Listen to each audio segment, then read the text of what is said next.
अस्सलाम वालेकुम भैया, मैं हूं रेहान कनाडा से। उम्मीद है आप लोग सब खैर खैरियत से होंगे।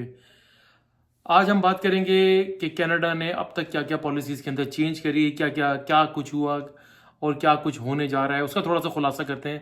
अब लाइक जुलाई 1 से लेके सितंबर 1 तक इन 2 महीनों के अंदर क्या क्या कुछ हुआ और क्या क्या लोगों के अंदर की ज़िंदगियों में तूफान आ गया, लोग परेशान हाल हो गए। और मैंने पिछली भी वीडियो में आपको बताया था और अब भी मैं इंशाल्लाह ताला आपको एक थोड़ा सा बेहतर अंदाज से बताने की कोशिश करूंगा, समझाने की कोशिश करूंगा कि क्या क्या चीज़ें चेंज हुई हैं, क्या क्या चीज़ें बेहतरी की तरफ हैं और क्या क्या चीज़ें हम आगे आने वाले वक्तों में किन किन चीज़ों की प्रिपरेशन कर सकते हैं। तो चलते हैं हम अपनी लाइक मेन मुद्दे के ऊपर, मेन पॉइंट्स के ऊपर। जो कनाडा में जो सबसे ज़्यादा चेंजेस आए उसके अंदर, उसमें आया भाई वर्क परमिट आया, आपका स्टडी परमिट आया, लो वेज इनकम का आया और पोस्ट ग्रेजुएट वर्क परमिट के बारे में चेंजेस आए, स्पाउसल वर्क परमिट के ऊपर चेंजेस क्या है, ये सारी चेंजेस आए हैं और वर्क परमिट के ऊपर चेंज आए। तो जो सबसे बड़ा जो चेंज आया था, पहला जो सबसे बड़ा चेंज आया था वो था वो बेसिकली मॉन्ट्रियल से शुरू हुआ। मॉन्ट्रियल की जब वहाँ पर उन्होंने ये ऐलान करा कि भाई दे दे दे stop low wage work LMIS, तो वहाँ वो एक भौचाल सा आया, लोग उसके अंदर हिले कि उन्होंने बोला कि भाई मॉन्ट्रियल की गवर्नमेंट ने कहा कि भाई, क्यूबेक की गवर्नमेंट ने बेसिकली उन्होंने कहा कि हमें जो है लो वेज इनकम जो वर्कर्स, अब temporary workers we don't want any more, हमें ज़रूरत नहीं है इन लोगों की और हम लाइक फॉर फर्दर नोटिस हम इसको बंद करने जा रहे हैं। तो ये एक खबर एक तूफान की तरह फैली थी, तो इसको लोग अभी ऑब्जॉर्व ही नहीं कर पाए थे कि 10 दिन के बाद ही जो है ये इसका जो है कनाडा वाइड ऐलान हो गया। अचानक से कैनेडियन गवर्नमेंट ने जो है ऐलान कर दिया कि भाई हम लो वेज इनकम वालों को जो है वो बिल्कुल जो है वर्क परमिट हम बंद करने के लिए जा रहे हैं और इनको अब कोई वर्क परमिट अब नहीं दिया जाएगा। बिकॉज ऑलरेडी मैंने आपको लास्ट वीडियो में बताया था कि भाई उनका मानना यह है कि इनका साथ काफ़ी परेशानी होती है, काफ़ी इनका इस्तेसाल होता है, माशी तौर पर, फाइनेंशियल तौर के ऊपर ज़्यादा काम लिया जाता है और कम वेज दी जाती है। कि इवन आपको पता है कि इंटरनेशनल स्लेवरी तक का खिताब दे दिया गया था कनाडा के बारे में। तो ये सब चीज़ों को लेकर उन्होंने एक अपने बेटरमेंट की तरफ उन्होंने कहा कि भाई हम इस चीज़ को फिलहाल बंद कर रहे हैं। लेकिन बंद होने का मकसद ये था कि जो सारे यूट्यूब के ऊपर, पूरे सोशल मीडिया के ऊपर शोर मच गया कि कनाडा ने LMIS बंद कर दिए, सब कुछ कर दिए। LMIS अभी भी चल रहे हैं, ओपन है हाई वेज इनकम के ऊपर और अदर स्ट्रीम्स के अंदर भी चल रहे हैं। तो इसमें कोई ऐसी परेशानी की बात नहीं थी। जो जिस तरीके से उड़ाया गया था वो सिर्फ एक स्पेसिफिक कैटेगरी को लेकर उसको उन्होंने उसको स्टॉप कर दिया कि भाई we don't need any more. तो दूसरा एक भौचाल ये आया। तो इस भौचाल के बारे में ये हुआ कि भाई सेकंड बिग चेंज जो आया था कि इट वाज विजिटर वीज़ा का सेकंड बिग चेंज ये आया कि भाई अचानक से कैनेडियन गवर्नमेंट ने ये भी ऐलान कर दिया कि भाई विजिटर वीज़ा को जो है, जो यहाँ पर आते थे और यहाँ पर आकर एम्प्लॉयर को ढूंढ कर अपनी जॉब फाइंड आउट करके वर्क परमिट को लिए वर्क परमिट के लिए अप्लाई एलिजिबल हो जाते थे और वो अप्लाई करते थे उस चीज़ के लिए। देखिए वो जो चीज़ थी वो लाइक जो उन्होंने शुरू की थी अगस्त 2021 में, लाइक जो कोविड के दिन थे, वो जो लोग यहाँ पर ऑलरेडी बहुत विजिटर वीज़े के ऊपर आए हुए थे अपनी फैमिली से मिलने के लिए, कुछ लोग घूमने के लिए आए थे, तो वो लोग स्टक हो गए थे। तो उनके लिए फिर गवर्नमेंट ने ये प्लान निकाला था कि भाई ठीक है, अगर आप यहाँ पर ऑनलाइन जो है वर्क परमिट अप्लाई करें और आपको यहाँ पर वर्क परमिट दे दिया जाएगा। अब वो चीज़ ख़त्म हो गई है।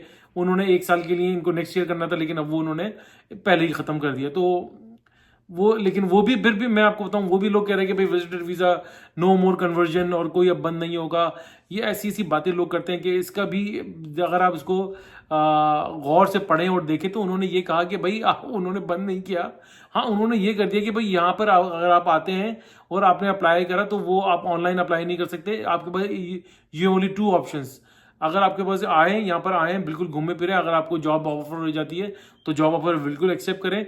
आपके पास 2 ऑप्शन है, या तो आप बॉर्डर के ऊपर जाके फ्लैग पोलिंग कर लें, या फिर अगर आप वहाँ पे थोड़ा सा सेटिस्फाइड नहीं है तो अपनी कंट्री जाएं, वहाँ जाके उसको अपना जो है उसको ऑनलाइन अप्लाई कर दे। तो ये बंद नहीं हुआ, तो ये क्लियर हो गया। ये सबसे बड़ा सेकंड नंबर पे ये चेंज आया था। थर्ड चेंज ये आया कि भाई कैनेडियन गवर्नमेंट ने जो है क्या करा कि Canada improve fairness for applicants by ending post graduate work permit flag polling। यानी कि उन्होंने जो है वो थर्ड चेंज ये करा कि भाई जो जो जो यहाँ पे पोस्ट ग्रेजुएट वर्क परमिट के ऊपर थे वो लोग उनके लिए फ्लैग पोलिंग उन्होंने बंद कर दी, क्योंकि उन्होंने कहा कि भाई आप सिर्फ आप ऑनलाइन ही अप्लाई कर सकते हैं, आप बॉर्डर के ऊपर ना जाएं, क्योंकि बॉर्डर का मैंने आपको पहले भी बताया था कि वहाँ पर जो है वो उनको अपने काम करने में प्रॉब्लम हो रही थी। प्रॉब्लम ये थी कि भाई वहाँ पर ऑलरेडी लोग इतने इमिग्रेंट्स आते जाते हैं बाय रोड, और फिर यहाँ से लोग जो है अपनी फ्लैग पोलिंग करके अपना अपना वर्क परमिट वगैरह एक्सटेंड कराने के लिए चले जाते थे, ताकि उनको सेम डे मिल जाए, 2-3 घंटे में वो करके आ जाते थे। तो ये एक बहुत बड़ा इशू बनना शुरू हो गया था, क्योंकि सीबीएसई की क्वालिटी ऑफ वर्क के अंदर फर्क आ रहा था, और वो लोग जो है ना उनको प्रॉब्लम आ रही थी, क्योंकि अगर वो एक दिन में 100 लोगों को डील कर रहे हैं तो 400 जो है ये स्टूडेंट जाके पहुंच जाते थे। तो इन लोगों के साथ वो फिर एक डिसीजन लिया कि भाई अब इनको जो है आप सिर्फ जो है उसको वो करें, क्या नाम है इसका, ऑनलाइन अप्लाई करें, दैट इज इट। और फिर एक और चेंजेस ये आया कि भाई जो इमिग्रेशन मिनिस्टर मार्क मिलर साहब, उन्होंने अनाउंस किया सितंबर 1 को 2024 को कि international students who begin study programme that is part of curriculum licensing arrangement will no longer be eligible for post graduate work permit upon graduation. अच्छा, ये मैं आपको क्लियर कर दूं, ये चीज़ है क्या? ये है बेसिकली जो लोग यहाँ पर पढ़ने के नहीं आते हैं, जो प्राइवेट कॉलेजेस के अंदर लाइसेंस कॉलेज के अंदर एडमिशन लेते हैं, वो यहाँ से डिप्लोमा वगैरह करते हैं, और वो कॉलेज जो होता है वो एक पब्लिक कॉलेज के साथ एफिलिएटेड होता है। तो उनके अब वो उन्होंने ख़त्म कर दिया। बेसिकली उन्होंने कहा कि भाई हम आपके जो है वर्क परमिट उसको आपको वर्क परमिट नहीं देंगे। सादा लफ्ज़ों में ये उन्होंने अनाउंसमेंट करी है कि भाई आपका जो है क्या नाम है, जो लोग डिप्लोमास के ऊपर आ रहे हैं, जो छोटे मोटे डिप्लोमास 1 साल 2 साल के, उनको जो है वर्क परमिट नहीं दिया जाएगा। ओनली वर्क परमिट के लिए ओनली इन्होंने 4 कैटेगरीज को अलाइन कर दिया है।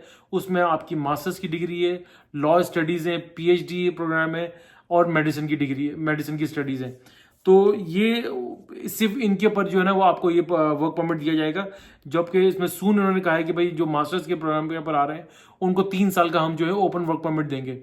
तो ये ठीक हो गया, ये चीज़ क्लियर हो गई कि भाई जो लोग यहाँ पर हमारे स्टूडेंट्स यहाँ पर आ रहे हैं, जो क्या नाम है इसका, डिप्लोमाज और 1-1 साल की 2-2 साल की डिप्लोमाज वगैरह, ये छोटे मोटे कोर्सेज लेकर आ रहे हैं, उसमें ना आए। आप डायरेक्ट या तो अपने ग्रेजुएशन प्रोग्राम के अंदर आए, मास्टर्स के अंदर आए, और अगर आपकी किसी भी फील्ड में लॉ करने आ रहे हैं तो लॉ की स्टडीज के अंदर आए, एक स्पेसिफिक फील्ड के अंदर लाइक डिग्री प्रोग्राम के अंदर आए। डिप्लोमास प्रोग्राम को ये अब यहाँ पर जो है ज़्यादा एंटरटेन नहीं किया जाएगा। उनको सिर्फ ये कहा जाएगा भाई आपने पढ़ लिया, इधर you go back to your country, बस। बाकी है कि दूसरा ऑप्शन ये होता है कि या तो फिर आप वो पढ़ के फिर आप फिर मास्टर्स में एडमिशन ले लें। बहरहाल ऑप्शंस खुलते हैं अगर आप इमिग्रेशन कंसल्टेंट के साथ रब्ता कर लें तो। अच्छा, तो ये दूसरा ये है कि you are coming to in September program during the, अच्छा फिर साथ में इन्होंने ये ऐलान करा कि भाई एक और रिस्ट्रिक्ट किया स्टूडेंट्स को ड्यूरिंग स्टडीज़, लाइक ये लोग जो है 24 घंटे वीक में काम कर सकते हैं। तो ये भी एक रिस्ट्रिक्शन इनको रिस्ट्रिक्ट किया कि भाई आप 24 घंटे काम कर सकते हैं, ताकि आप अपना छोटा मोटा खर्चा निकाल सकें। देखिए, जब आप यहाँ पे स्टडीज़ करने आते हैं ना, तो आपको ये लोग कहते हैं आप $20,635 है आई थिंक कि इसकी जीआईसी लेकर आए। जीआईसी वो आपको फिर एवरी मंथ जो है ना वो 1000 या 800-900 डिपेंड करते हैं। मेरे ख्याल से मिनिमम $1000 कि आपको मंथली वो आपको वापस मिलना शुरू हो जाती है। तो वो उनका कहने का मकसद ये होता है कि भाई आप जब यहाँ पर आ रहे हैं तो अपनी ट्यूशन फीस भी लेकर आए और अपने खर्चे भी लेकर आए, कि यहाँ पर आपको फुल टाइम वो वर्क अगर आपको अलाउ कर देंगे तो फिर यहाँ के जो रेजिडेंट्स हैं, जो यहाँ के सिटीजन्स हैं, तो फिर वो कहाँ जाएंगे जब आप लोग ही लाइक एक टेम्प्रेरी वर्कर आकर यहाँ पर like full time job acquired कर लेगा, लाइक ऑक्यूपाई हो जाएगा जॉब के ऊपर, तो यहाँ के लोकल रेजिडेंट्स वगैरह कहाँ जाएंगे। तो ये एक बड़ा इशू उठ रहा था, और ये पॉलिटिकल इश्यूज भी बनते जा रहे थे। तो इसके ऊपर इन्होंने रिस्ट्रिक्ट करा और अब कहा कि भाई सिर्फ आप 24 घंटे काम कर सकते हैं हफ्ते के अंदर, इससे ज़्यादा आपको काम अलाउ नहीं होगा। फिर दूसरी खबर और ये चल रही थी कि भाई कि जैसे यहाँ पे 70,000 जो 70,000 इंटरनेशनल स्टूडेंट्स हैं जो कि वर्क परमिट के ऊपर भी है, पोस्ट ग्रेजुएट वर्क परमिट के ऊपर भी है, वो लोग जो बिल्कुल बॉटम लाइन के ऊपर आ गए, उनको वापस भेजा जा रहा है। क्योंकि उनका चक्कर ये हुआ है कि वो लोग बेसिकली जो है उनके जो वर्क परमिट वगैरह उनको मिले 2 साल का या 3 साल का जो भी मिला, उसके अंदर अब वो जो है वो express entry permit like PNP और लाइक कैनेडियन एक्सपीरियंस क्लास यानी कि एक्सप्रेस एंट्री के अंदर वो लोग क्वालिफाई नहीं कर पा रहे हैं। उनके जो है पॉइंट्स पूरे नहीं हो पा रहे हैं, लेट सपोज लाइक अगर आपको 3 साल के अंदर 400 घंटे करने थे, वो 400 आवर्स करने थे और कैनेडियन एक्सपीरियंस लेना था और आप 370 के ऊपर हैं, तो आप क्वालिफाई नहीं करते। इसलिए ये जो है उन्होंने कोई जान करके नहीं किया, उनकी एक रिक्वायरमेंट है कैनेडियन गवर्नमेंट की, IRCC की, उनकी एक रिक्वायरमेंट है कि भाई आप ये हमारी आप इस रिक्वायरमेंट को फुलफिल कर दें, then you can get your like PNP पे चले जाएं या आपको परमानेंट रेजिडेंसी हम दे देंगे किसी भी, लेकिन आप उसके अंदर क्वालिफाई तो करें। लेकिन ये लोग क्वालिफाई नहीं कर रहे हैं, इसलिए इनके ऊपर जो डेपुटेशन की तलवार लटक गई है। तो ये सब चीज़ें हुई हैं और बस यही था, मैंने आपको मैं बता दूं कि भाई ये सारी चीज़ें हो रही हैं। और जो जैसे आपको लास्ट टाइम भी हुआ था कि भाई वो फोर्स असाइलम और लोगों को डिपोर्ट किया जा रहा था, वो सब चीज़ें इसलिए हो रही थी कि भाई आप लोग के जो जब लोग यहाँ पर आ रहे थे तो उनके जो डॉक्यूमेंट्स हैं, जो जो जो जो उनकी एप्लीकेशन फॉर्म है वो मैच नहीं कर रही थी यहाँ पर इमिग्रेशन ऑफिसर के पास जब वो आपकी फाइल खोल रहा था। तो आप लोगों के से मैं मौदेबाना गुजारिश ये करता हूँ कि भाई आप लोग यहाँ पर आ रहे हैं तो अपनी फाइल को बिल्कुल रट्टा लगा कर आएँ और आप कंसल्टेंट के साथ बैठें और अपनी फाइल को जब फिल कर रहे हो तो उसकी कॉपी अपने पास रख लें। और भले जहाज में 14-15 घंटे की फ्लाइट होती है, उसको हर 2 घंटे बाद रीड करते रहें और कॉन्फिडेंटली आपको पता हो कि भाई मैंने अपनी फाइल के अंदर क्या डाला था।